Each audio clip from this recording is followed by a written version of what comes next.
Subscribe करें और bell दबाएं ताकि कोई खबर रह न जाए।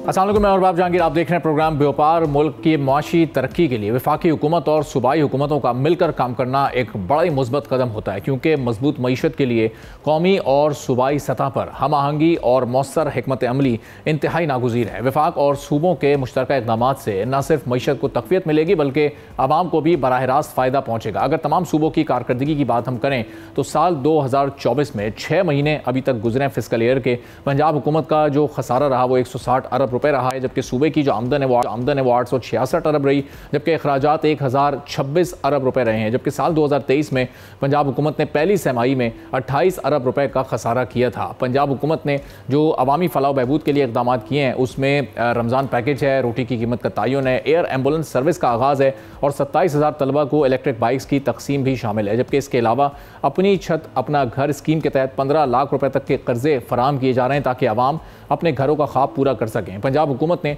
मेट्रो बस सर्विस के लिए 30 अरब, वागा हाईवे के लिए 100 अरब, जबकि पानी की फराहमी के लिए 20 अरब रुपए मुख्तस किए हैं। सिंध हुकूमत की अगर हम बात करें तो सिंध हुकूमत ने साल 2024 में 131 अरब रुपए का सरप्लस बजट विफाक को दिया।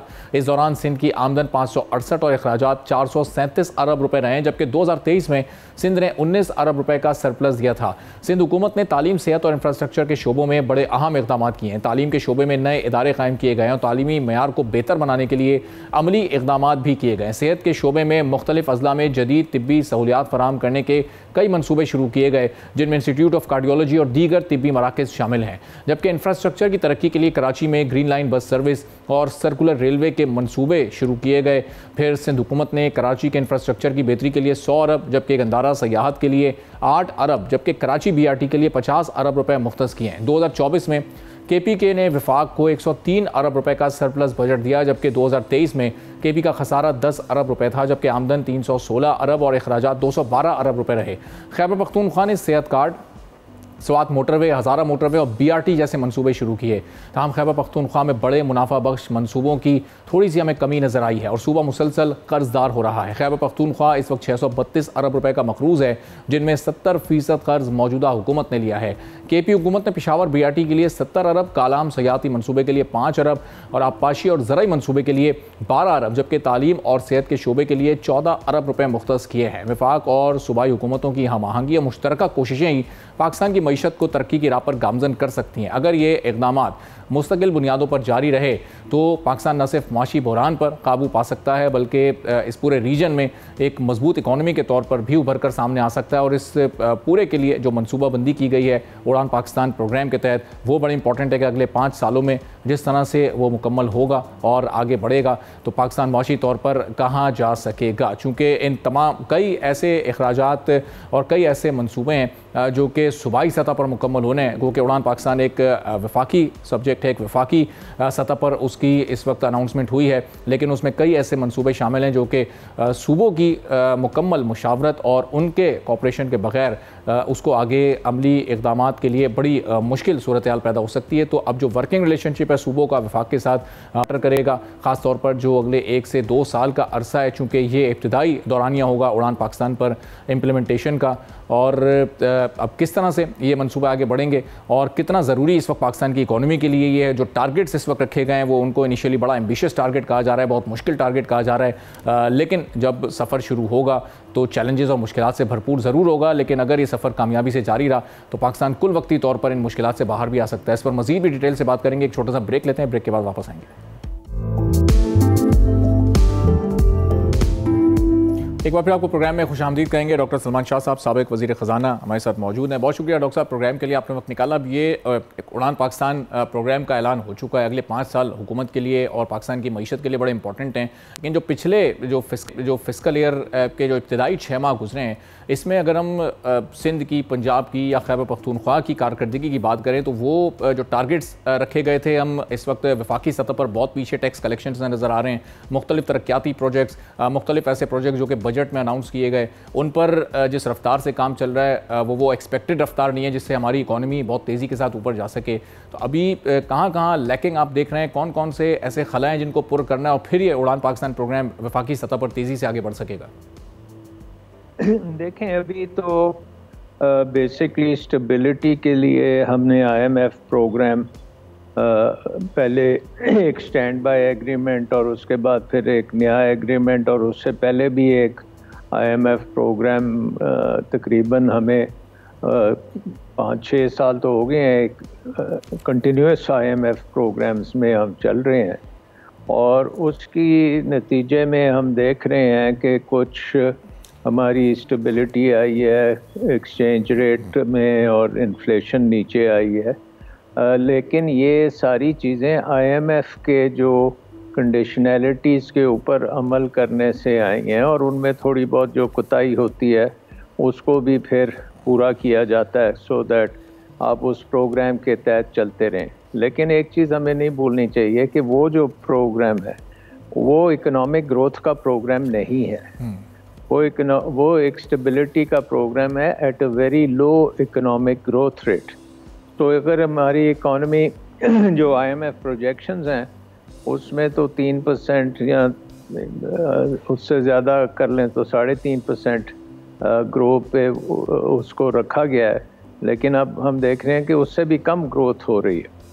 और बेसिकली अगर हमने ग्रोथ की तरफ जाना है तो हमने फिर अपनी ओरिएंटेशन को बहुत चेंज करना पड़ेगा। और चेंज हमें वो इस तरह से करना पड़ेगा कि हमारी जो अभी आपने बात की सिंध गवर्नमेंट की और प्रोविंशियल गवर्नमेंट्स के अखराजात की बात की, तो हमारे हुकूमती अखराजात प्रोविंशियल लेवल पे और फेडरल लेवल दोनों पे वो बहुत ज़्यादा हैं। और हमने आईएमएफ प्रोग्राम में भी उनको at a very high level pitch किया हुआ है अपने बजट्स वगैरह में। और इसलिए आईएमएफ का इंसार है कि आप टैक्स ज़्यादा से ज़्यादा लगाएं। और टैक्स जब आप लगाते हैं तो जाहिर है कि आपकी फिर इकोनॉमिक ग्रोथ की तरफ तो एनवायरनमेंट नहीं बनती, वो तो ऑपोजिट एनवायरनमेंट बनती है, क्योंकि टैक्स या बिजनेस कम्युनिटी से लेंगे या फिर आप कंज्यूमर से लेंगे। तो दोनों चीज़ें जब आप करेंगे तो वो, और यहाँ फिर एग्रीकल्चर से लेंगे, तो जो तीनों चीज़ें जब आप करते हैं तो वो इकोनॉमिक ग्रोथ के लिए बड़ी मुज़िर हैं और वो इन्वेस्टमेंट के लिए बड़ी मुज़िर हैं। सही।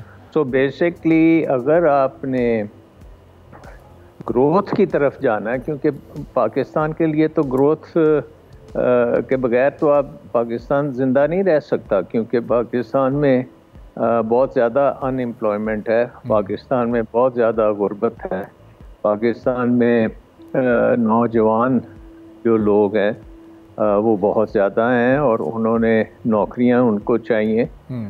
तो उनके लिए नौकरी लेनी है तो फिर इकोनॉमिक ग्रोथ चाहिए। सही। अच्छा सलमान साहब, एक कथा कलामी की माज़रत, लेकिन जो फर्स्ट क्वार्टर के जो जी बिल्कुल कंप्लीट करना कि इकोनॉमिक ग्रोथ का जो नंबर 1 चीज़ है वो है इन्वेस्टमेंट। तो इस वक्त पाकिस्तान की इन्वेस्टमेंट टू जीडीपी रेशियो जो है वो पाकिस्तान की सबसे कम तरीन लेवल पे पिछले 50 साल से आप काउंटिंग कर लें तो सबसे कम लेवल पे आप इन्वेस्टमेंट टू जीडीपी रेशियो पे चल रहे हैं।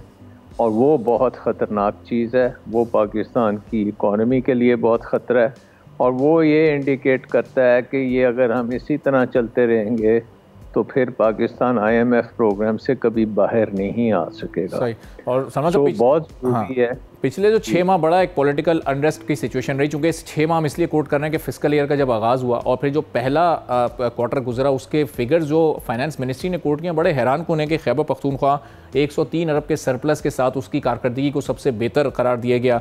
पंजाब हुकूमत को इस दौरान में 160 अरब का खसारा रहा। तो ये अखराजात और आमदन की मद में यानी केपी के इस वक्त हमें थोड़ा सा आगे फाइनेंस मिनिस्ट्री की रिपोर्ट के मुताबिक दिखाई दे रहा है। तो अब इसी तरह के स्टेप्स फिर दूसरे सूबों को भी उठाने चाहिए कि कम से कम वो इस सरप्लस वाली सिचुएशन में आए, खसारों को कम करें। पंजाब इतना बड़ा सूबा और 160 अरब का खसारा सिर्फ पहले क्वार्टर के बाद। जी, अगर वो खसारा नहीं पूरा करेंगे तो फिर आईएमएफ चाहेगी कि आप और टैक्स लगाएं, क्योंकि बेसिकली ये जो सरप्लसेस प्रोविंशियल सरप्लसेस हैं इनको आईएमएफ ने अपनी कैलकुलेशंस में लेके जो आपका ओवरऑल फिस्कल डेफिसिट जिसे हम कहते हैं वो निकाला हुआ है कि फेडरल गवर्नमेंट के जो डेफिसिट होगा और सूबों से सरप्लस करने के बाद फिर एक नंबर पे हम पहुंचेंगे। तो अगर सूबे सरप्लस नहीं देंगे तो उस नंबर तक हम नहीं पहुंचेंगे।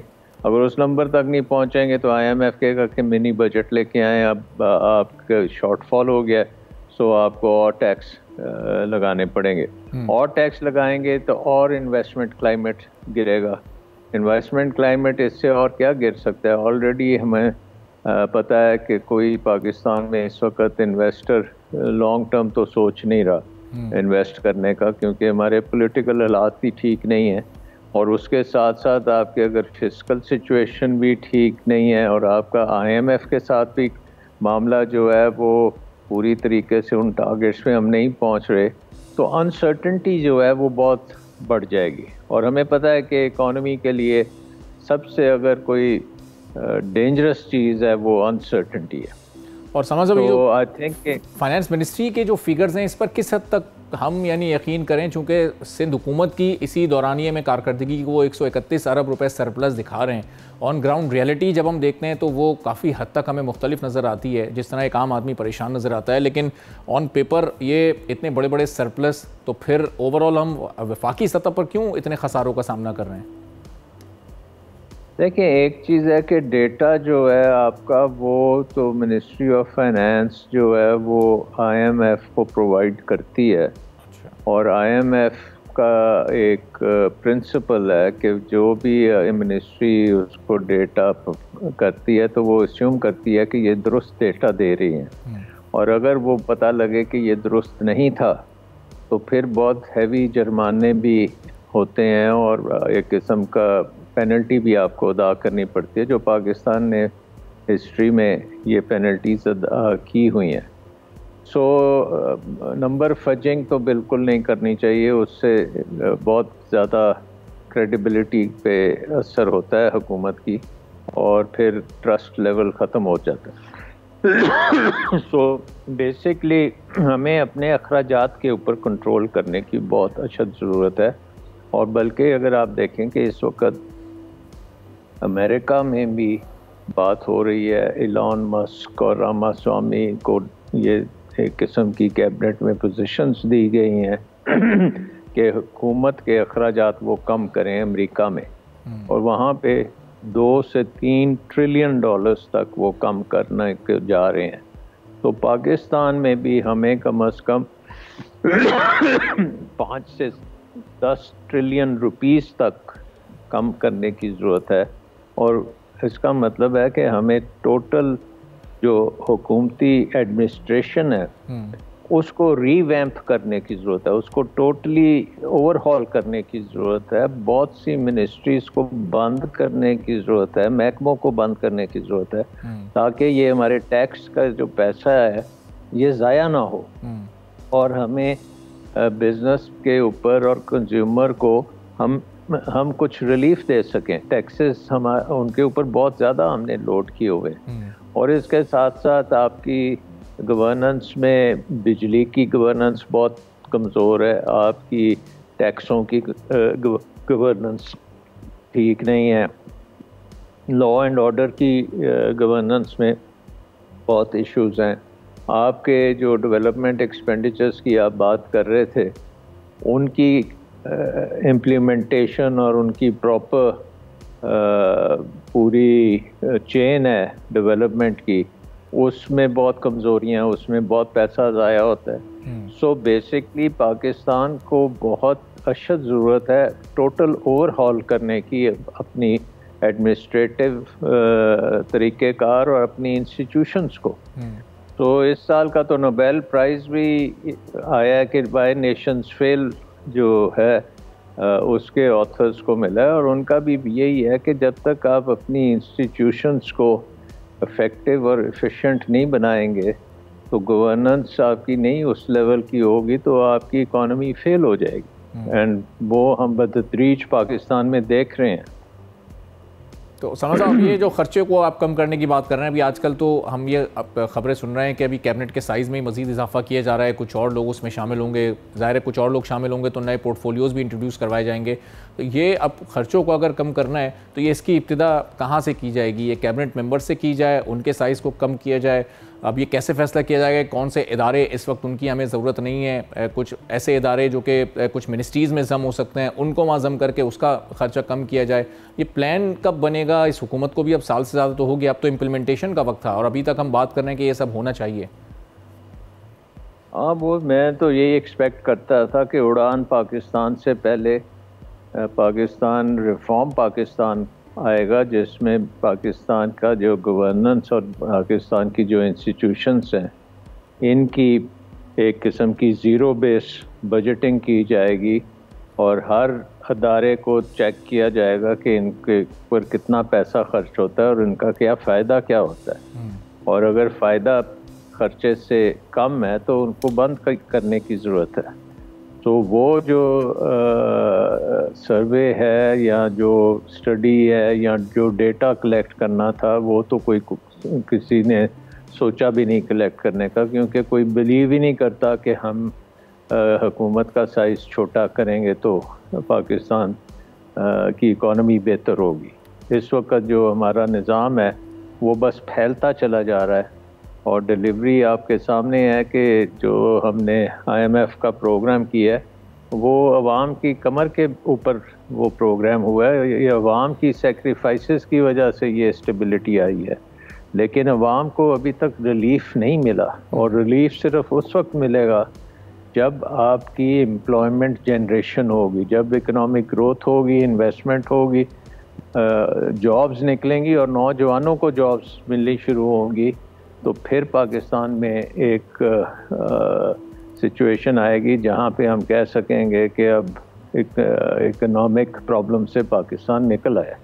उस वक्त तक आई थिंक हम इन्हीं मसलों में रहेंगे कि IMF प्रोग्राम हम कर लेंगे, उसके बाद रिफॉर्म नहीं करेंगे, उसके बाद फिर एक नया IMF प्रोग्राम करेंगे और उसकी वजह से हमारी सॉवरेनिटी जो है वो बिल्कुल कॉम्प्रोमाइज़ हो चुकी है। आज IMF हाथ खींच ले पाकिस्तान से तो पाकिस्तान की इकॉनमी एक कदम नहीं उठा सकती। सो बेसिकली IMF के ICU से निकलने का एक ही तरीका है कि हम अपने इन्वेस्टमेंट क्लाइमेट को सही करें। इन्वेस्टमेंट क्लाइमेट को सही करने का मतलब ये है कि आप एक पॉलिटिकल कंसेंसस पाकिस्तान में लाएं, पॉलिटिक्स जो है वो इकोनॉमिक डेवलपमेंट के लिए करें, सारा जो इंतशार है उसको ख़त्म करें, अनसर्टनटी को ख़त्म करें और सरमायाकारी जो है उसको फ़रोग़ देने के लिए डीरेगुलेशन करें, प्राइवेटाइजेशन करें, आप लिबरलाइजेशन करें, क्योंकि प्रोटेक्टेड इंडस्ट्री जो है वो ग्लोबली कंपेटिटिव नहीं हो सकती। आपने जब तक 5वीं दुनिया की सबसे बड़ी पॉपुलेशन है तो कम से कम 5वीं सबसे कंपेटिटिव इकॉनमी तो आपको बनानी पड़ेगी, उसके बगैर आपका गुजारा नहीं है। ठीक है, बहुत बहुत शुक्रिया सलमान शाह साहब, साबिक़ वज़ीर ख़ज़ाना हमारे साथ मौजूद थे। एक छोटा सा ब्रेक लेते हैं, ब्रेक के बाद जब वापस आएंगे तो अब जो साल का हाफ एक पीरियड गुजर चुका है और हाफ फिस्कल ईयर के बाद एक्सपोर्ट्स हमारी कहाँ तक पहुँची और अगले 6 माह में जब ये फिस्कल ईयर कंप्लीट होगा तो एक्सपोर्ट्स का टारगेट हासिल हो सकेगा या नहीं, एक ब्रेक के बाद डिटेल से बात करेंगे। एक बार फिर आपको प्रोग्राम में खुशामदीद कहेंगे और मईशत की बेहतरी और एक्सपोर्ट्स में इजाफे के बगैर कोई भी मुल्क तरक्की नहीं कर सकता। पाकिस्तान जैसा तरक्की पजीर मुल्क जहाँ पर हम इंपोर्ट ज़्यादा देखते हैं और एक्सपोर्ट्स को कम देखते हैं, वहाँ मजबूत और पायदार मईशत के लिए एक्सपोर्ट्स में इजाफे पर तवज्जो देना इस वक्त बहुत ज़्यादा ज़रूरी है। जुलाई से दिसंबर 2024 के दौरान एक्सपोर्ट्स 16.56 बिलियन डॉलर तक पहुँच गई हैं, जबकि इसी मुद्दत के दौरान तिजारती खसारा 11 बिलियन डॉलर से ज़ायद का रिकॉर्ड किया गया। अब ये फिगर जाहिर करते हैं कि मुल्क की मईशत को एक्सपोर्ट्स में कुछ बेहतरी ज़रूर मिली है, लेकिन तिजारती खसारा भी अभी तक एक बड़े चैलेंज की सूरत में मौजूद है। तमाम एक्सपोर्ट्स में इजाफे के साथ इंपोर्ट में भी 6.1% का इजाफा हुआ है, जो 27 अरब डॉलर से ज़ायद तक अब पहुंच चुकी हैं, जबकि पिछले साल यही फिगर्स 26 अरब डॉलर्स के आसपास थे। अब यूं ये जो ट्रेड डेफिसिट है मामूली तौर पर 0.18% ये बढ़ा है और 11 अरब डॉलर्स रहा है, जो पिछले साल इसी अरसे में 11 अरब डॉलर से ज़ायद था। मुल्क की इंपोर्ट्स दिसंबर 2023 में 4.6 बिलियन डॉलर के मुकाबले में दिसंबर 2024 में 14% सालाना इजाफे से 5.2 बिलियन डॉलर्स तक पहुंच गई हैं। अब अगर हम मंथली बेसिस पर बात करें तो नवंबर 2024 में इंपोर्ट में 17.4% का इजाफा हुआ, जो कि 4.5 बिलियन डॉलर था। हुकूमत को एक्सपोर्ट्स बढ़ाने और इंपोर्ट्स को कम करने के लिए अभी भी मजीद कोशिशों की ज़रूरत है। खासतौर पर मुल्की सनतों को जदीद टेक्नोलॉजी से हम आहंग करना पड़ेगा, उसके लिए इन्वेस्टमेंट की ज़रूरत होगी। स्पेशल इकनॉमिक जोन्स का क़याम इसमें मुआविन साबित हो सकता है। अब जो लोकल प्रोडक्ट्स हैं जैसे टेक्सटाइल है, सर्जिकल आलात हैं, स्पोर्ट गुड्स हैं और ज़रूरी मसनूआत हैं, उनकी आलमी सतह पर ब्रांडिंग और मेयार को भी बेहतर बनाने की ज़रूरत है। तो अब हुकूमत को चाहिए कि एक्सपोर्टर्स को टैक्स छूट दी जाए, सस्ते कर्जे दिए जाएँ, बिजली और गैस की कीमतों में फौरी कमी की जाए ताकि ये मराहत मिलेंगी तो पैदावारी लागत कम होगी और थोड़ा कंपटीशन में भी इजाफा हो सकेगा। मुख्तलिफ ममालिक के साथ आज़ाद तिजारती माहदे और तरजीही तिजारती माहदे किए जाएँ ताकि पाकिस्तानी मसनूआत को जो इंटरनेशनल मार्केट्स हैं वहाँ तक एक बेहतर रसाई मिल सके। एक्सपोर्ट से मुताल्लिक सरकारी इदारों के अमल को आसान और शफाफ बनाया जाए ताकि जो डिले होता है, जो करप्शन होती है, उसको ख़त्म किया जा सके। अब अगर हुकूमत इन तमाम फैक्टर्स की तरफ तवज्जो देती है तो मुल्क में यकीनन एक्सपोर्ट्स में इजाफा होगा, सनती पैदावार भी बढ़ेगी, चूँकि एक्सपोर्ट्स के बड़े बड़े टारगेट्स सेट कर लिए गए हैं और 5 साल में एक्सपोर्ट्स को डबल करना है।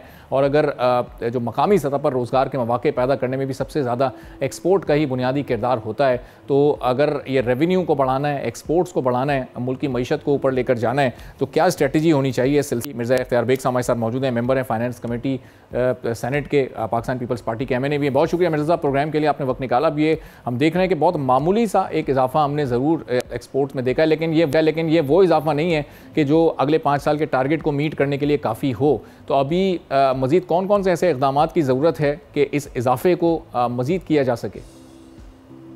पहले तो मैं ये थोड़ा सा एक एक्सप्लेनेशन दे दूं कि जो फिगर आई हैं वो बुरी नहीं है, बहुत अच्छी नहीं है लेकिन बुरी भी नहीं है। इस वक्त हमारी एक्सपोर्ट जो है वो 10.5% बढ़ी है और इंपोर्ट 6.1% बढ़ी है। तो दूसरे लफ्जों में एक्सपोर्ट जो है उसमें जो इंक्रीज हुआ है वो इंपोर्ट के मुकाबले में करीबन दोगुना है। ये बड़ी खुशाइन बात है। हमारी एक्सपोर्ट 6 महीने की दिसंबर 2024 तक 16.56 बिलियन पहुंच गई है, जबकि इसी 6 महीने की हमारी इंपोर्ट जो है 27.73 बिलियन है। इस लिहाज से हमारा तिजारती खसारा 11.17 अरब है। ये इतना बुरा नहीं है। इसलिए मैं बार बार ये लफ्ज दोहरा रहा हूँ कि एक वक्त में हमारा एक्सपोर्ट 30 बिलियन थी और इंपोर्ट 80 बिलियन पहुंच गई थी। हमारा तिजारती खसारा 50 अरब रुपए था और उसने हमारे पूरे रिजर्व चार्ट के खत्म कर दिए थे। तो आस्ते आस्ते हमने अपनी एक्सपोर्ट बढ़ाई और इंपोर्ट को कम करना शुरू किया। पिछले दिनों में जब ये बढ़ गया था बहुत ज्यादा, तो आपने देखा होगा बैंकों ने LCs पे पाबंदियां लगाई थी, लग्जरीज गुड्स पे पाबंदियां लगाई थी। लेकिन हमारा मसला ये है कि हमारी एक्सपोर्ट जो है वो इंपोर्ट बेस है, यानी हम रॉ मटेरियल इंपोर्ट करते हैं। तो अगर इंपोर्ट को आपने ज्यादा कर्टेल कर दिया तो एक्सपोर्ट के लिए रॉ मटेरियल नहीं आएगा, वक्त पे डाइज नहीं आएंगे, केमिकल्स नहीं आएंगे, तो एक्सपोर्ट रुक जाएगी। लिहाजा हमें बड़ा बैलेंस करना होता है कि एक्सपोर्ट के लिए जिन जिन चीजों की जरूरत है वो हमने कंटेन नहीं करनी है, वो नहीं रोकनी। अब क्या वजह हमारी एक्सपोर्ट मजीद ज्यादा नहीं बढ़ सकती? हमें 2 चीजें करनी है। मैंने हुकूमत से भी कहा है, पार्लियामेंट नेशनल असेंबली के फ्लोर पे भी कहा है कि एक तो हमारा मार्कअप जो है सिंगल डिजिट करें, जहां से ये बढ़ाना शुरू किया था 23% पे लेके थे। जो बिजली का टैरिफ अगर कम होगा तो उससे यकीनी तौर पर इंपोर्टेड फ्यूल पर जो इस वक्त इन्हिसार है हमारा बिजली बनाने का, उससे हमारे इंपोर्ट बिल में भी एक बड़ी कमी आ सकती है, चूँकि पाकिस्तान अरबों डॉलर्स का इंपोर्टेड फ्यूल इंपोर्ट करता है, जो कि फिर बिजली बनाने के भी काम आता है। उससे जो बिजली की कॉस्ट है ना सिर्फ वो भी बढ़ती है बल्कि हमारे इंपोर्ट बिल पर भी खासा असर पड़ता है। तो ये एक बड़ा मेजर फैक्टर है। अगर इस पर हुकूमत बेहतर तरीके से कंट्रोल कर लेती है तो हमारा इंपोर्ट बिल काफ़ी हद तक कम हो सकता है। जी मिर्ज़ा साहब, अब मैं ये कहता हूँ कौन से सेक्टर हैं जो हमें एक्सपोर्ट बढ़ाने में फौरी तौर पे मदद कर सकते हैं। पहला IT का सेक्टर है। IT ने अभी ग्रोथ दिखाई है आईटी के सेक्टर को बढ़ाने के लिए, लेकिन आपको एफिशिएंट इंटरनेट सर्विस चाहिए। हमने तो अपनी इंटरनेट सर्विस को सोशल मीडिया कंट्रोल करने के लिए बिल्कुल नकारा बना दिया है। स्पीड स्लो डाउन है, ब्रेक डाउन हो रहे हैं, और हम वक्त पे अपने असाइनमेंट जॉब्स जो बाहर के ममालिक की आईटी की है नहीं दे पा रहे हैं। कुछ कंपनियां शिफ्ट भी हुई दुबई में। तो आईटी की जब आप एक्सपोर्ट बढ़ाने की बात करते हैं तो पहले आपको अपना इंटरनेट सर्विस को इम्प्रूव करना होगा।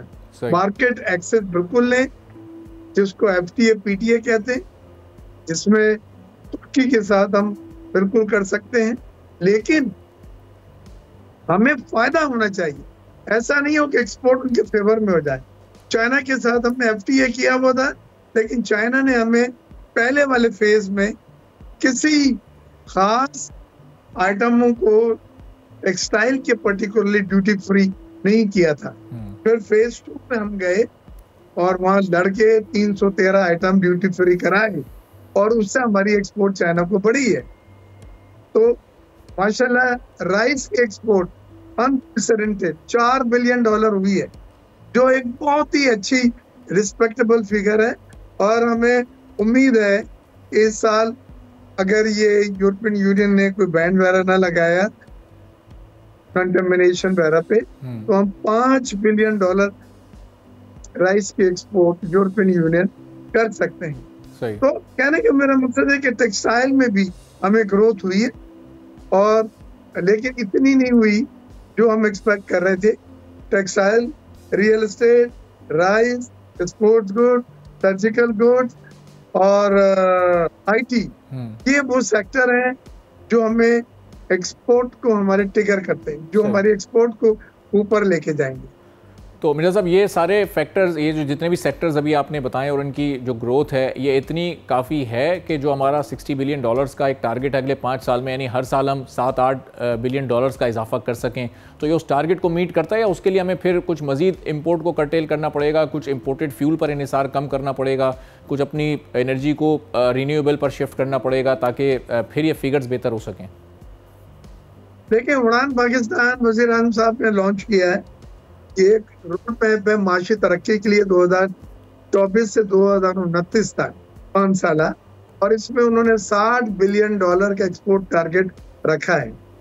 तो आपने तकरीबन एक्सपोर्ट को दोगुना करना है, और उसके साथ साथ $10 बिलियन का फॉरेन इन्वेस्टमेंट का टारगेट रखा है, जो जरूरी है इनफ्लो के लिए, यानी बाहर से पाकिस्तान आए।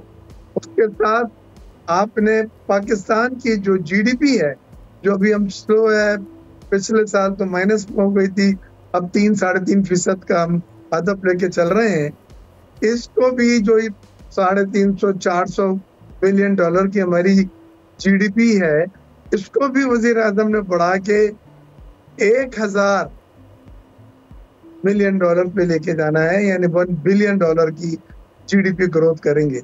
अब ये तो बड़ी एम्बिशियस है। पाकिस्तान की जीडीपी ये नहीं है जो हम बताते हैं $400 बिलियन, क्योंकि हमारे यहाँ ग्रे इकोनॉमी है, और वो भी तकरीबन आपकी जो नेशनल इकोनॉमी है, जो ऑफिशियल इकोनॉमी है, उसके बराबर की है, लेकिन वो अकाउंट्स में नहीं आती, उसको हम डॉक्यूमेंटेड वो नहीं है।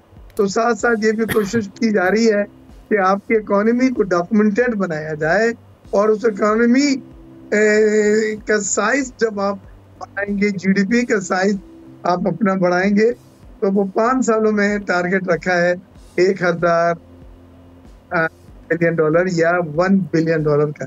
ये बड़ा एम्बिशियस टारगेट है। इसके लिए मुल्क में सियासी इस्तेकाम और अमन अमान की सूरत हाल बेहतर हो, तो ये चीजें हासिल की जा सकती हैं। एक्शन प्लान के तहत सूबे अपने अपने काम कर रहे हैं, लेकिन मुल्क में अमन अमान की सूरत को मज़ीद बेहतर करना है, क्योंकि सरमायाकार जब सुनता है ये बातें, ये ब्लास्ट, ये दहशतगर्दी, ये सिविल नाफरमानी की कॉलें, तो वो वेट एंड सी में चला जाता है। वो वेट एंड सी 3-4 महीने की भी होती है, और वो वेट एंड सी 3-4 सालों की भी हो सकती है। लिहाजा हमें के मायशत जल्द से जल्द साइन करें, और उसके साथ हम सियासी तौर पे इख्तलाफात लेके चलते रहें, लेकिन माशी तौर पे हमारा एक एजेंडा हो, उसमें बिजली की कीमत में, गैस की कीमतों में, प्राइवेटाइजेशन में, एक्सपोर्ट बढ़ाने में और डॉक्यूमेंटेशन ऑफ इकोनॉमी में, सर्कुलर डेट को कंक्लूड करने में, हुकूमती इदारे जो लॉस में जा रहे हैं, खसारे में जा रहे हैं, उनको प्राइवेटाइजेशन करने में, ये एक हमारा एजेंडा हो और एक लॉन्ग टर्म कंसिस्टेंट पॉलिसी हो और इस पर तमाम सियासी जमातें मुत्तफिक हों। ये आपको करना पड़ेगा, क्योंकि और ये जो उड़ान पाकिस्तान के जो टारगेट्स हैं, अगर एक्सपोर्ट ओरिएंटेड इन्वेस्टमेंट हम हासिल करने में नहीं कामयाब होंगे तो मुश्किलात हमारी बढ़ सकती हैं। हम जब पिछले 22-24 साल के फिगर्स देखते हैं तो 50 अरब डॉलर की मजमूई इन्वेस्टमेंट भी हमारे पिछले 24 सालों में नहीं हो सकी है, और फिर हमें तो एक्सपोर्ट ओरिएंटेड इन्वेस्टमेंट चाहिए। तो ये कितना बड़ा चैलेंज होगा इन्हीं हालात में जो इस वक्त हमारे मुल्क में मौजूद हैं, ये इन्वेस्टमेंट हासिल करना। देखिए, आपको हमने सब तरीके करके देख लिए, जवाब एक आया है जो आज आपके प्रोग्राम में मैं आपसे शेयर कर रहा हूँ जी। हमें जो सूट करती है वो एक्सपोर्ट लेड ग्रोथ है।